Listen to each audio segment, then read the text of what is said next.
Olá, minha gente! O capítulo 11 chegou! Isso, essa semana estamos tratando do capítulo 11, temos mais, né? Semana que vem, capítulo 12, na outra semana, o 13, e a gente finaliza o livro O Poder da Oração Intercessória. Eu tenho certeza, se você está me acompanhando desde o capítulo 1, Deus está falando contigo, Deus está tratando de você, porque comigo não está sendo diferente. Se a gente ouvir ou acompanhar a leitura, se você tem esse livro, acompanhar a leitura, eu tenho certeza que Deus vai falar ao teu coração grandemente, não para que você seja formado, doutorado em oração, mas para que Deus trabalhe no seu interior, para que você comece a praticar a oração intercessória na sua vida e ter resultado, né?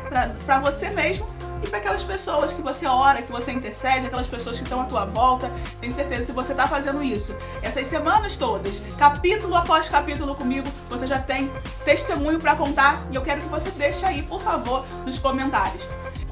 E você que se reveste da armadura de Deus, clama para que o Senhor coloque em você o capacete da salvação, a couraça da justiça, o cinturão da verdade, os calçados da preparação do evangelho, o escudo da fé e a espada do Espírito.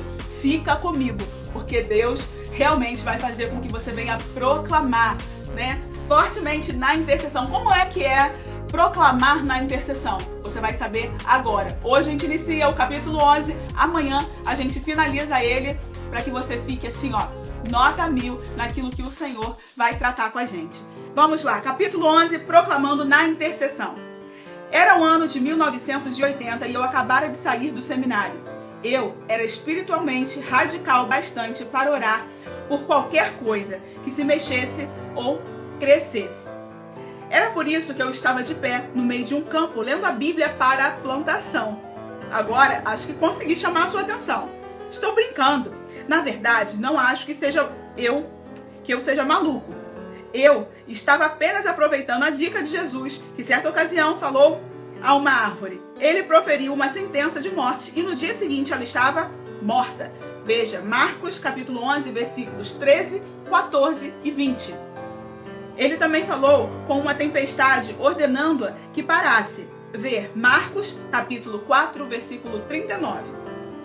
E até se dirigiu a um cadáver, dando-lhe vida. Ver João 11, versículo 43. Um dos seus discípulos também fez isso. Ver Atos 9, versículos 36 até o 41.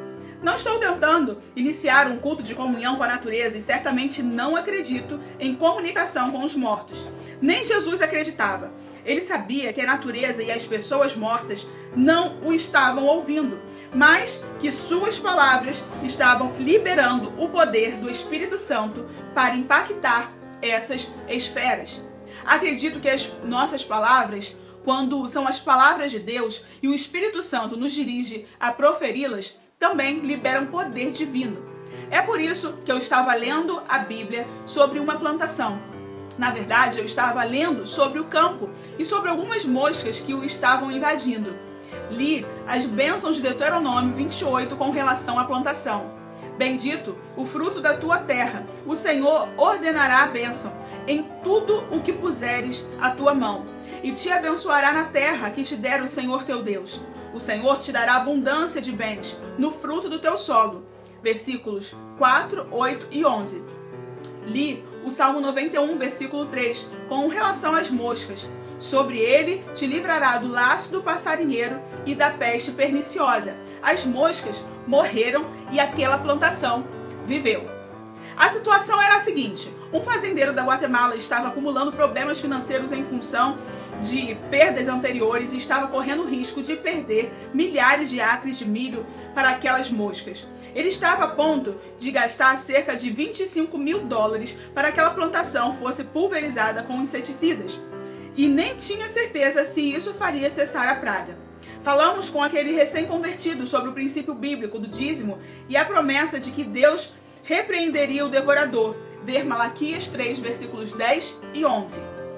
Para aqueles que obedecem em relação a esse aspecto, então nós lemos para eles versículos mencionados acima e perguntamos se gostaria que nos juntássemos a ele para ler e declarar essas palavras de Deus sobre a sua plantação.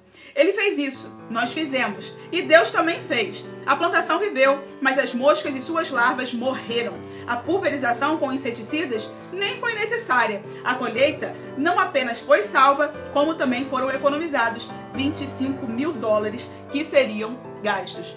Certamente, esse é um exemplo radical de como proclamar a palavra. E alguns de vocês podem achar estranho, mas cheguei à conclusão de que não é justo permitir que o abuso de alguns roube de outros verdades importantes e válidas. Quando os princípios bíblicos são seguidos, a palavra falada é uma arma de intercessão muito poderosa. Essa informação pode ser ensinada com precisão e equilíbrio, e não há necessidade de nos sentirmos estranhos ou ao aplicá-la. Ser biblicamente equilibrado não significa deixar de fazer qualquer coisa que contradiga a compreensão ou razão humana. Significa permanecer dentro dos parâmetros bíblicos e da direção do Espírito Santo. Muito do chamado equilíbrio do cristianismo é simplesmente o desejo de permanecer totalmente na esfera da nossa compreensão humana. Ao fazer isso, eliminamos muito do que é nos exigido pela fé. E isso certamente inclui usar o ato de declarar a palavra de Deus como uma arma. Jesus não apenas falou palavras inspiradas pelo Espírito a uma tempestade e a uma árvore, como mencionado, mas, quando tentado por Satanás declarar a palavra de Deus, foi sua principal arma contra o ataque. Ver Mateus 4, versículo do 1 até o 11. Efésios 6,17 chama isso de a espada do Espírito, que é a palavra de Deus. O termo grego traduzido como palavra nesse versículo significa palavras faladas, em oposição às palavras escritas ou aos pensamentos não falados. O versículo utilizado nessa importante passagem do Novo Testamento sobre guerra espiritual diz que a palavra de Deus nos nossos lábios é uma arma poderosa contra Satanás, como Cristo demonstrou. Por quê? Porque Deus honra a sua palavra acima do céu, acima do seu próprio nome. Ver Salmos 138, 2. O nome de uma pessoa não significa nada se não pudermos confiar na sua palavra.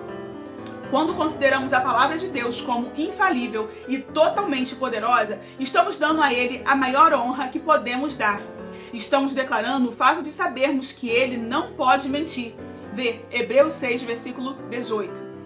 Que a sua palavra é eterna. Veja Isaías 40, versículo 8. E que podemos confiar nele implicitamente. Um centurião romano foi até Cristo certa ocasião, pedindo a ele que curasse o seu servo. Cristo estava disposto a isso e ofereceu-se para ir com o homem ministrar ao seu servo. Porém, o centurião deu uma resposta surpreendente. Senhor, não mereço receber-te debaixo do meu teto, mas dize apenas uma palavra, e o meu servo será curado, pois eu também sou homem sujeito à autoridade, e com soldados sob o meu comando, digo a um, vá, e ele vai, e a outro, venha, e ele vem. Digo ao meu servo, faça isso, e ele faz. Mateus 8, versículo 8 e 9. Aquele homem entendia a autoridade que há nas declarações inspiradas por Deus. Jesus declarou a palavra e o servo foi curado. Lembro-me de uma situação que enfrentei há vários anos, na qual, obviamente, havia o envolvimento de espíritos malignos. A fim de proteger a privacidade das pessoas envolvidas, não posso ser específico quanto aos detalhes, mas, falando por alto, levantou-se grande ira, contenda e divisão em certa família. Havia a possibilidade real de aquela família ser destruída por anos e até mesmo para sempre. Orei tarde da noite por essa situação muito delicada, pedindo a Deus para intervir. Depois de 2 horas de oração, ouvi o Espírito Santo dizer claramente: declare a palavra. A instrução veio com muita força e eu sabia que ele estava falando comigo. Comecei a declarar com determinação as escrituras que o Espírito Santo trouxe à minha memória, também dando ordens com base nelas, conforme eu sentia ser apropriado. Foram estas, mais ou menos, as minhas palavras. Eu lhes dei autoridade para pisarem sobre cobras e escorpiões e sobre todo o poder do inimigo. Nada lhes fará dano. Lucas 10, versículo 19. Filhinhos, vocês são de Deus e os venceram, porque aquele que está em vocês é maior do que aquele que está no mundo. 1 João 4, 4. Declaro que Deus me deu autoridade sobre os espíritos envolvidos nessa situação. O Espírito Santo em mim é maior do que qualquer poder que eles possam reunir. Pois, embora vivamos como homens, não lutamos segundo os padrões humanos. As armas com as quais lutamos não são humanas. Ao contrário, são poderosas em Deus para destruir fortalezas. Destruímos argumentos e toda pretensão que se levanta contra o conhecimento de Deus. E levamos cativo todo pensamento para torná-lo obediente a Cristo. 2 Coríntios 10, versículos 3 até o 5. Declaro que as minhas armas são totalmente capazes de desarmar esta situação. Em nome de Jesus, derruba as fortalezas dos poderes das trevas na situação desta família. Portanto, submetam-se a Deus, resistam ao diabo e ele fugirá de vocês. Tiago 4, versículo 7. Estou totalmente sujeito a Deus e sei que quando declaro a palavra de Deus, as forças do mal têm de fugir. Ordeno a vocês, poderes demoníacos, que deixem esta situação em nome de Jesus. Libera essas pessoas da sua influência. Façam todo o possível para viver em paz com todos. Romanos 12, versículo 18. Honra teu pai e tua mãe, que este é o primeiro mandamento com promessa, para que tudo te ocorra bem e tenhas longa vida sobre a terra. Pais, não irritem seus filhos, antes criem-nos segundo a instrução e o conselho do Senhor. Efésios 6, versículo 2 até o 4. Declaro que é a vontade de Deus que esta família viva em paz. Declaro esses versículos com a espada do Espírito Santo nesta situação, para gerar paz. É provável que eu tenha utilizado outros versículos. Essa situação aconteceu há muitos anos, mas tenho certeza de que você conseguiu entender o que eu estava fazendo.